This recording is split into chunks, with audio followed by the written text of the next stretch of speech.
Hey there, fellow soil enthusiasts. If you've ever felt that pang of guilt walking past your wilted tomatoes after a busy week, or if you've ever wondered how to keep your plants perfectly hydrated without becoming a slave to your watering can, then today's deep dive into bottle drip watering systems is going to revolutionize your gardening game.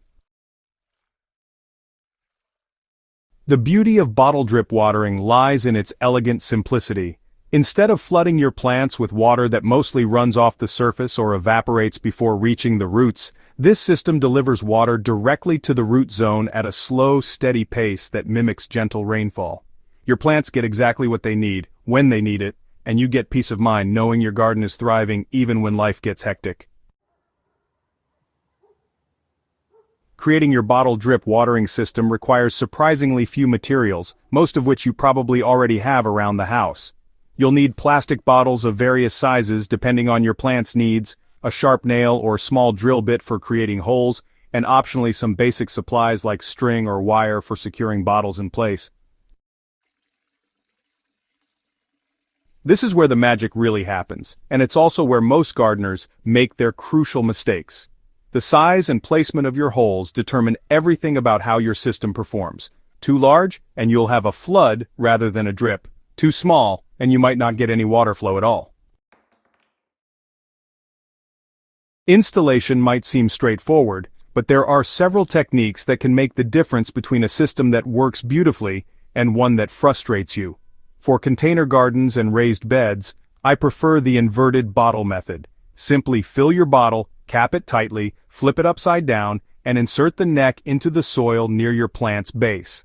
The key is getting the neck deep enough to be stable but not so deep that the holes get clogged with soil.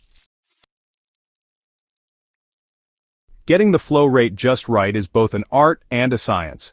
The goal is to have water slowly seep out over 24 to 48 hours, depending on your plant's needs and local climate conditions.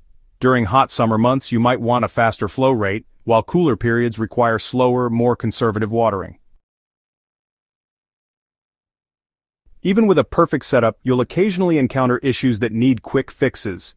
Clogged holes are the most common problem, usually caused by soil particles or algae buildup. I prevent this by using a thin wire to occasionally clear the holes and by adding a small amount of liquid fertilizer to the water, which helps prevent algae growth while feeding the plants. Once you've mastered the basics, there are several advanced techniques that can take your bottle drip system to the next level. One of my favorites is the graduated hole method, where I create holes of different sizes to provide varying flow rates throughout the watering cycle. This actually mimics natural rainfall patterns and can be particularly beneficial for plants that prefer varying moisture levels. Your bottle drip watering system needs to evolve with the seasons to remain effective year-round. During spring startup, I use smaller holes and more frequent refills to accommodate rapidly growing plants without overwhelming their developing root systems. Summer calls for larger bottles and potentially faster flow rates to combat heat stress and increased evaporation. Creating a bottle drip watering system isn't just about convenience. It's about developing a deeper understanding of your plant's needs and creating sustainable growing practices that benefit both your garden and the environment. The water savings alone make this worthwhile, but the improved plant health and reduced stress on busy gardeners make it absolutely invaluable.